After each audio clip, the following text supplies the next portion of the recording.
A flash from Dallas. Two priests who were with President Kennedy say he is dead of bullet wounds. This is the latest information we have from Dallas. Take a look at the story of the man who was to become the U.S. president until disaster struck. He's the elder brother to President John F. Kennedy. John F. Kennedy lived in the shadows of his elder brother, Joe Kennedy Jr., since childhood, as Joe was intellectually head and shoulder above everyone.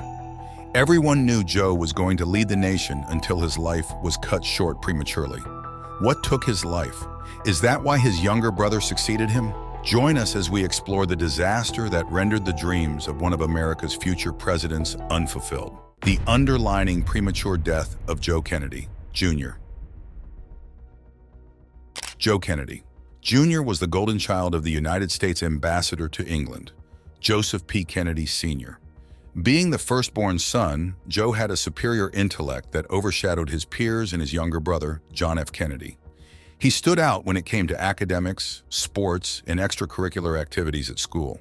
So it was no wonder he was the father's favorite, as Joseph Kennedy Sr. began preparing his firstborn child prodigy to pursue his political career to the highest level. Born on July 28, 1915, in Massachusetts, Joe was primed by his father to be the President of the United States from a very young age. He finished at the Choate School and attended the London School of Economics for a year. Back at Choate School, he distinguished himself with brilliant grades as nothing less was expected of him. Joe's mother, Rosemary Kennedy, remarked that his grades were excellent. She continued saying, "He entered enthusiastically into school activities and demonstrated qualities of leadership that brought high praise from his masters. And of course, it made Joseph Sr. very proud of him." Moving to the London School of Economics, he studied under Professor Harold Laski. It was under the tutelage of the great professor that Joe fully understood the intricate workings of economic theories that would have served him well as the American president. Following the guidance of Professor Laski, Joe traveled around Europe to observe how different economic systems worked in the real world. After his time with Professor Laski was over, he was immediately sent to Harvard in 1934, as that was his father's alma mater. Over there, Joe set himself apart from regular students with his impressive performance in rugby and football, and had a seat in the student council before graduating in 1938 cum laude. Joe was the eldest of 9 children, and he excelled in academics and in everything his hands found to do. He was the poster boy for the Kennedys and the perfect big brother for John F. Kennedy and his younger siblings. John struggled with being in his big brother's shadow, as he couldn't seem to get his father to pay enough attention to him. It seemed as if all his father's attention was on Joe, steadily grooming him to ascend to the seat of power in the U.S. and take the family's political status to the next level. Notwithstanding, John enjoyed his elder brother's presence whenever he was around. Joe acted like a covering around John and his younger sisters, taking responsibility and catering for them whenever possible. One of John F. Kennedy's precious moments was when he and Joe went out making pranks together. Despite all the many engagements Joe had as a young boy, such as attending the private Dexter School, serving as an altar boy at St. Aidan's Church, and carrying out other extracurricular tasks, Joe always created time to have fun with his younger brother. John would later remember when he and Joe went out and saw a sign in a restaurant that read, "No dogs allowed." They would mischievously change the sign to read, "No hot dogs allowed." They also did other silly things together, like opening a secret club and initiating members by lightly piercing them with pins. John F. Kennedy reminisced on the effect Joe had on him, as he fondly said, "Very early in life, he acquired a sense of responsibility towards his brothers and sisters, and I do not think he ever forgot it." The family had a bloodline of running for political offices. Joe's grandfather, John Fitzgerald, was the former mayor of Boston. When Joe was born, he could not contain his joy as he perceived that Joe was the rightful successor who would take the political dreams of the family to the highest level. At that time, Joe's grandfather stated in a newspaper that his grandson would grow up to be the first Catholic president of the United States. Joe couldn't finish his program at Harvard Law School before the Second World War started. While studying, he would visit London to reunite with his family, since that was where his father served as a U.S. ambassador. As he was about to round up from Harvard Law School in his final year, World War II broke out. The war suspended the academic progression of Joe, and he was forced to join the army. Ambassador Joseph didn't want any of his sons, Joe or John, to take part in the war, as he wasn't ready to lose any of them. Though he tried to keep them out of the war zone, The ambitious Joe couldn't be held down as his genius mind had already calculated all the opportunities that serving in the military would afford him.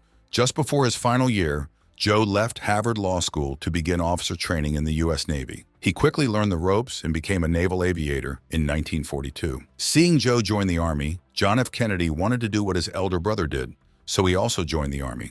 The fact that Joe was making waves in the Navy didn't help matters, as John also wanted to prove that he could be as outstanding as his big brother. By this time, Joe had already completed 25 combat missions and was one of the most decorated naval officers. In fact, immediately he became a naval aviator in 1942. He was sent to Britain in 1943, where he piloted a fleet of land-based PB-4Y Liberator patrol bombers on anti-submarine details. He executed that mission beautifully well, and since then, he was constantly saluted as an experienced patrol plane commander, an authority in radio control, and a revered naval officer. John knew he couldn't beat that, so he just went about his usual military activities and focused on what he knew how to do most. John was gifted in the art of writing and swimming. This gift would eventually make him famous and introduce him to the world. At Harvard University, John wrote his popular thesis called Why England Slept.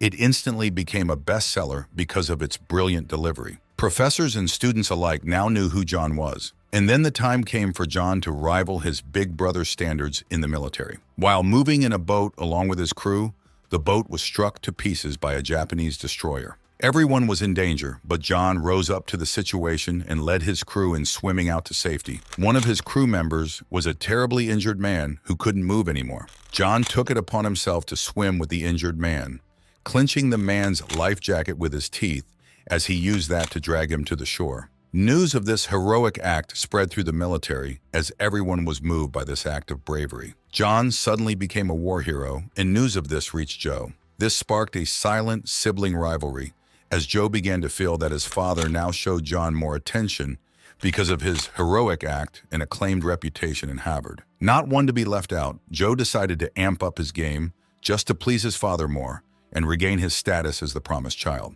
He had earned a leave because of his continuous work the past few years, but he decided to forfeit his leave to undertake a very dangerous mission that everyone else avoided. Joe did this in the hope of getting back his father's attention. His colleagues were terrified that he planned to take on a secret mission that could cost him his life. Indeed, there was a reason no one wanted a part of that mission, but Joe wasn't seeing any of that. All Joe saw was his opportunity to become an even greater war hero, one that his younger brother could look up to and one that his father would be greatly proud of.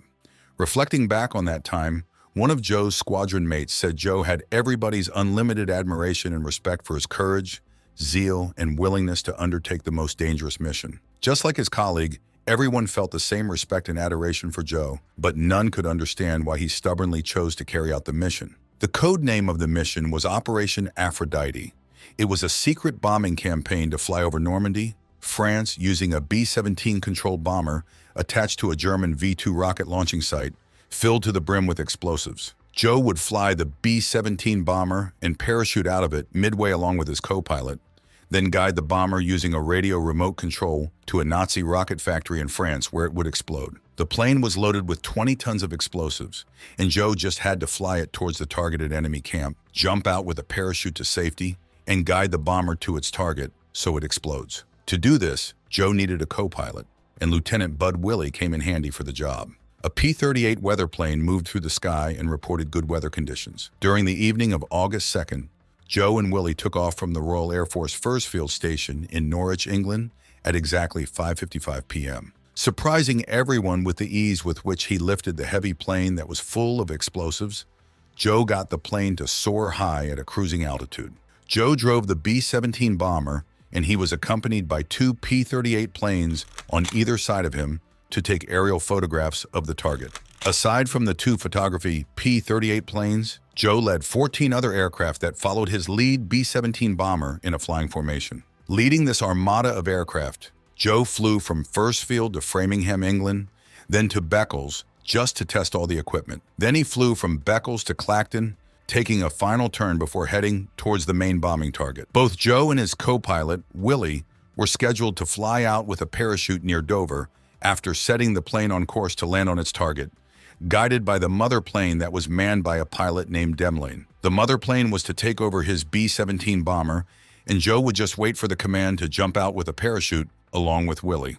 So the plan was going well as Joe began approaching Dover, where he would receive a command to bail out with a parachute. Before reaching Dover, Joe quickly made final preparations to set his plane on remote control. He removed the safety pin of the explosives and signaled that everything was okay by saying the code word, "Spade flush." Having done that, he sat back as his job was done and waited for the command to jump out with his parachute. 2 minutes later, just before Joe was about to receive the command to jump out, the explosives detonated prematurely at 6:20 p.m., ending his life along with his co-pilot, Willie. Spade flush was the last words Joe said before his life was unfairly cut short. His passing was such a horrible one that he didn't have any last moments. Immediately, the explosives detonated, his entire body dematerialized.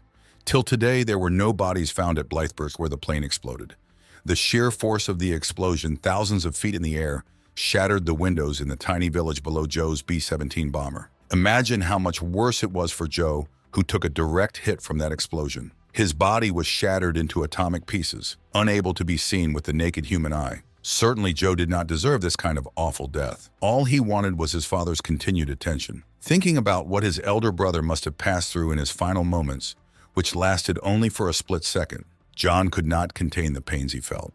It was even worse for Ambassador Joseph, as he couldn't bring himself to mentally process the fact that Joe was no more. For a few months, Joe's father lived in denial of his demise. The circumstances surrounding his passing were too painful to think about. How did his father and John F. Kennedy handle the terrible news of his death? Now the burden falls on me. The perfect big brother who was going to be the American president in the near future, and whom John F. Kennedy followed in his footsteps, was no more. And how painful was his departure from the world. John mourned his elder brother so deeply as the news of his demise left a traumatic wound in his soul. When Joe's plane exploded, John was still recovering from his war scars in the Chelsea Naval Hospital. Little did he know that a traumatic event had just happened to his genius brother somewhere in England. When news got to him in his hospital bed that his brother's plane just exploded, disturbing thoughts of the shattering of Joe's body in ultra-tiny pieces ran through his mind. John also remembered that Joe carried his father's high hopes of leading the United States someday. With his soul deeply troubled, John turned to his close friend in the hospital and said, "Now the burden falls on me." His elder brother had the most potential for leadership, and he knew he couldn't adequately fit into his shoes. This was no way for a genius like Joe to end. Honoring Joe through his writing, John F. Kennedy wrote a book titled We Remember Joe. In his words, John wrote, his worldly success was so assured and inevitable that his death seems to have cut into the natural order of things. Joe's father had it worse, as he couldn't believe that the son he raised to fly the family flag higher was gone. When the news got to him, an onlooker would assume that his father took the news bravely because he showed no signs of emotions. No one would believe that Joseph Sr. had problems accepting the death of his boy.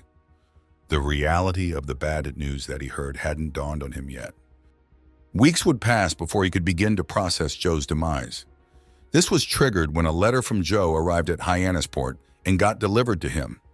Joe wrote the letter to his father a few days before his untimely passing. Joe's father was surprised to receive a letter from his dead son. As he settled down to digest the contents of the letter, he read half of the first page before he broke down in complete grief. It was then the reality of Joe's death hit him with such force that he began to mourn properly for the first time. His sorrows came from deep inside his being, and it was exceedingly great. His plans of partly living his political dreams through Joe went up in flames. As he thought about what Joe passed through in his final moments, he cried harder. He groaned in incoherent words. Nobody could pacify him, and no one could really help him out at this point, as he had to go through his grieving process alone. The United States Atlantic Fleet Air Force sent Joseph Sr. and his wife a letter informing them of Joe's death. Reading the letter triggered another round of grief from him and Joe's mother. This was what the letter from the Air Force read. Dear Mr. and Mrs. Kennedy, this is as difficult a letter as I will ever have to write, and as you know, it is not the first time of its kind. By now, you will have been notified by the Navy Department that your son, Joe, has been killed in an aircraft accident while on an operational mission. The delay incident to your receipt of this letter is regrettable, but it is necessary due to carrying out proper security restrictions. Joe's effects have been packed and inventoried and will be shipped to the Personal Effects Distribution Center, Naval Supply Depot for further shipment to New York in accordance with the instructions received from his sister, Lady Hardington. I am not at liberty to disclose the nature of Joe's mission, but I can assure you that he gave his life while on a mission vital to the cause for which we are all fighting. As you must know, he volunteered for a special detail which was exceedingly dangerous. By thus volunteering, Joe exhibited courage above and beyond the call of duty and contributed his fullest share toward the destruction of our enemy. Joe was highly regarded by all of us over here and was considered outstanding as an officer and man in every way, in his personal conduct and his devotion to duty. His clean-cut and intelligent way of life was an example to all of us, which makes me confident that a nation composed of men like Joe will triumph over any obstacle. He will be missed by his shipmates, and his loss will be felt by the Navy and his country. Mass was said by Chaplain Callery, after which we all rededicated our lives to carry on the fight relentlessly until we have won the struggle. That was the letter sent by the United States Navy to Joe's parents. It was their way of pacifying the parents over the agonizing loss of Joe, the child of promise. Efforts were made to find the body of Joe so he could be given a burial befitting of a war hero, but no one could find the body of Joe and Willie. Only a very few parts of their plane were found in scattered regions. People, especially John, tried to understand why the explosives detonated at the time they did. It seemed that there was no reason why it should have gone off prematurely. After asking around the military to find answers, John and the family came to the conclusion that once the safety pin was removed, any third-party aircraft making radio contact with Joe's aircraft could have triggered the explosives, though not enough to assuage the lasting pain in their souls. This explanation served as a closure in coming to terms with Joe's death.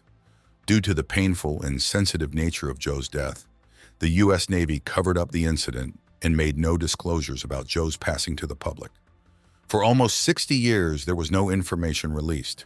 Even now, the information from the Navy about the details of Joe's death is limited. Unpleasant facts were later dug up as to why the Navy kept the details of Joe's death a secret. One of the facts is very painful to accept because it reveals that Joe's mission was very pointless. An intelligence report later came in that the target site where Joe hoped to bomb had already been massively damaged by Royal Air Force raids a week before. Inspecting the target site, it was discovered that the Royal Air Force had previously dropped bombs called Tallboy on it. The site was already destroyed to its roots, so there was no reason for Joe to undertake that mission. There was no reason for Joe to get blown up to bits by explosives. There was also no reason for the Kennedy family to lose their genius son and brother. This information wasn't going to do the grieving family any good. Rather, it will deepen the pain of the loss and ignite rage against the U.S. Navy. That's why the Navy tried everything in its power to keep it a secret, and it was only revealed recently, now that the passing of time has covered the soulless bruises they got from Joe's demise. 20 years after the Second World War ended, the case of Joe's death was opened up again. People began demanding answers, and that's when the information was let out. But before the information got out of the futility of Joe's death, lots of rumors were flying around. Some of the rumors looked like they had some sense behind them. Others were outrightly ridiculous. One rumor about Joe's passing is that the Germans boasted that they shot Joe's plane down. Some others believed that Joe was captured alive and later gunned down in an escape attempt. Another rumor spread like wildfire that Joe was apprehended by the Panzer Division in his parachute and later got shot along with Willie. These side talks continued until they became intense, leading a few people to genuinely believe them in the absence of any statement from the U.S. Navy. Elliott Roosevelt, son of former President Franklin Roosevelt, was there when Joe died. He became tired of all the annoying and unbelievable reports flying around about Joe's demise. Elliott came out to label all reports of these rumors as ridiculous and complete nonsense. He witnessed the exploding of Joe's plane firsthand, and he saw the useless death of the man who would one day lead America.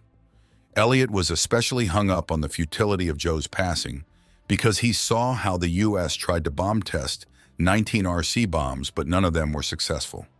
He also suspected that the Navy maintained sealed lips on the mission because they knew the mission wasn't necessary in the first place. The pain of this knowledge was almost too much to bear. But all who knew this fact were consoled that Joe was posthumously awarded the Navy Cross in the Air Medal for his uncanny act of heroism. In 1945, a Navy destroyer was also named in honor of Joe as USS Joseph P. Kennedy, Jr. All efforts to make Joe lead the nation now fell on John. Ambassador Joseph beamed his torchlight on John, facilitating his run to represent the Boston District in the United States House of Representatives in 1947. He succeeded in this campaign and proceeded to enter the U.S. Senate in 1952. Joe's father was impressed with the progress his second son was making in the political scene. In 1956, a window was opened for John to become the U.S. Vice President. Unfortunately, he wasn't picked for the position. This made him and his father downcast for a while. Determined never to give up and step into his big brother's shoes, John decided to run straight for the presidential election the next year. He put in long hours of work in the United States, traveling around the country on weekends to learn about her inner workings. The moment finally came. On July 13, 1960, the Democratic Party nominated John to run for the presidential race as a candidate. Seizing the opportunity, he quickly asked Lyndon B. Johnson to run with him as his vice president.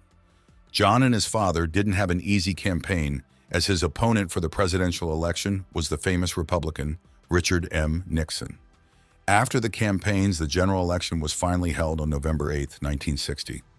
To the surprise of everyone, John defeated the charismatic Richard M. Nixon in a very close race. His father's dreams were fulfilled, and Joe's dreams were now being lived through his younger brother.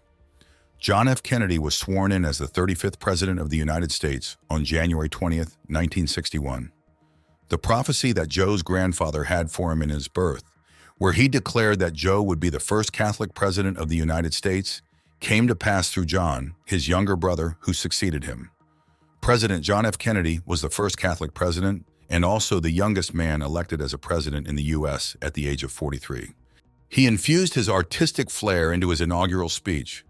The iconic phrase he coined during the speech made him famous all over the world. And here's what he said: "Ask not what your country can do for you, ask what you can do for your country." The next year of his presidential tenure, when the world was about to face nuclear war, John directed the Navy to intercept Russian freighters from delivering dangerous missiles to Cuba. Guess the first Navy fleet the president sent to war with the Soviet fleet? You got that right. It was the USS Joseph P. Kennedy, Jr., and it was created to honor the life and impact of the genius Joe, a fantastic naval officer who is still missing in action. Joseph and Rosemary Kennedy are consoled by the fact that John lived his elder brother's dream to become the American president. In 1946, the couple created a foundation named Joseph P. Kennedy Jr. Foundation to honor their son who fell in battle. The foundation offers leadership in the field of intellectual disabilities, and it is run by Joe's youngest brother, who became U.S. Senator Edward M. Kennedy, along with his younger sister, Eunice Kennedy. Thanks for watching to see the disaster that befell one of America's greatest figures. Leave your opinions in the comments. Don't forget to like and subscribe to the channel for more interesting video content.